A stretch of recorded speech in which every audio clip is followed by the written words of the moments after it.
Anti-China media outlets and certain NGOs are colluding with secessionist forces to foment a rumor mill against China. Within this enormous mill, some NGOs claiming to be independent organizations often serve as research institutes to manufacture and spread rumors, with their so-called research findings being amplified in some Western media outlets. The Human Rights Watch is one typical example.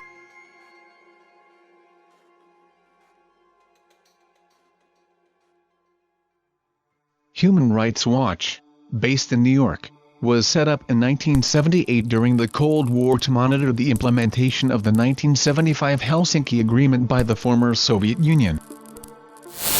With its expansion, in the name of Watch Committee, Human Rights Watch started to monitor the human rights situation in other parts of the world. Every year, Human Rights Watch releases more than 100 reports about the situation of human rights in about 90 countries. On its official website, Human Rights Watch introduces itself as an independent international organization that dedicates itself to promoting human rights for everyone. However, it has a bad credibility.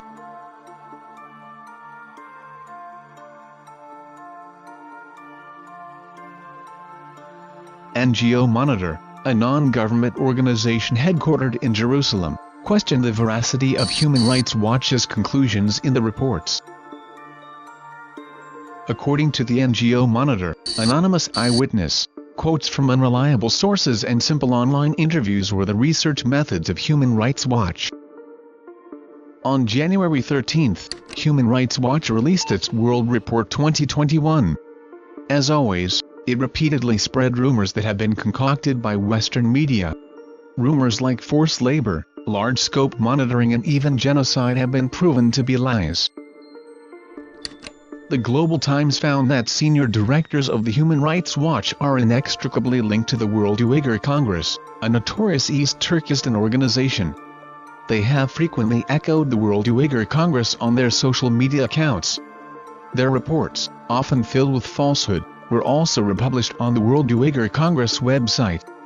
Many facts show that some NGOs including Human Rights Watch played a role in the protests in Hong Kong, instigating the protesters to perform acts of extreme violence. During the riots, numerous fake journalists were wearing Human Rights Watch waistcoats, directing their cameras at policemen, but turned a blind eye to the rioters engaging in acts of vandalism and robbery. Some even helped the mobs to flee. 近些年，我们发现人权观察所出具的报告都带有指向性，这些官方报告和该组织的雇员的意识形态偏见，已经严重影响到了人权观察在人权领域所树立的中立客观的形象。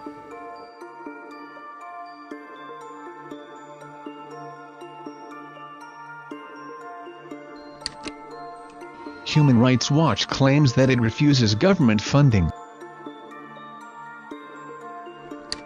However, as evidenced by some third parties, their funding is not fully transparent. In 2007 to 2008, Oxfam Nova donated $987,818 to Human Rights Watch. At that time, Oxfam Nova accepted nearly €130 million from the Netherlands government every year. That is 70% of Oxfam Nova's annual budget. That made the Dutch government one of the major donors to Human Rights Watch. One of the other funders of Human Rights Watch is the U.S. business magnate George Soros. He declared in 2010 that his Open Society Foundation would donate $100 million to Human Rights Watch in the next 10 years. It became the largest donation that Human Rights Watch had ever received. Soros, however, has been hostile to China for a long time and openly attacked China many times. With this information being revealed, there are more doubts to Human Rights Watch's transparency from the international community.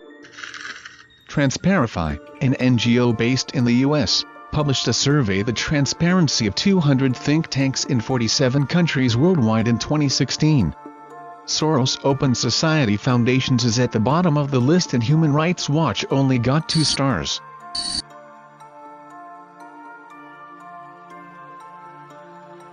Although Human Rights Watch claims it has over 400 staff members of diverse backgrounds and nationalities, some evidence indicates that a majority of employees of Human Rights Watch have close relationships with the U.S. government. In 2014, 2 Nobel Peace Laureates sent a letter to Human Rights Watch expressing their concerns over what they described as the revolving door between the organization and the U.S. government.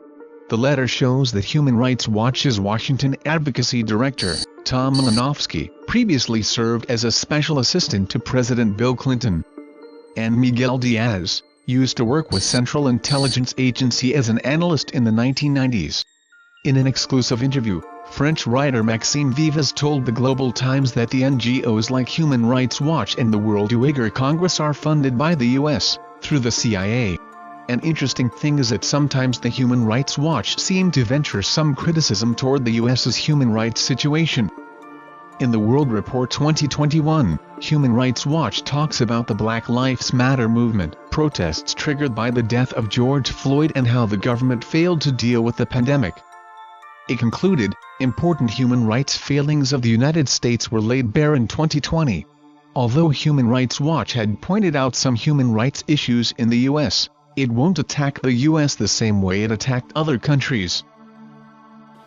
美国就是种族思想，到中国就什么都是政治制度。你对于美国人权的批判，究竟是在批判美国的政治体制造成的人权系统性的迫害和损伤，还是为美国的人权的迫害和损伤找合理性的理由进行辩护？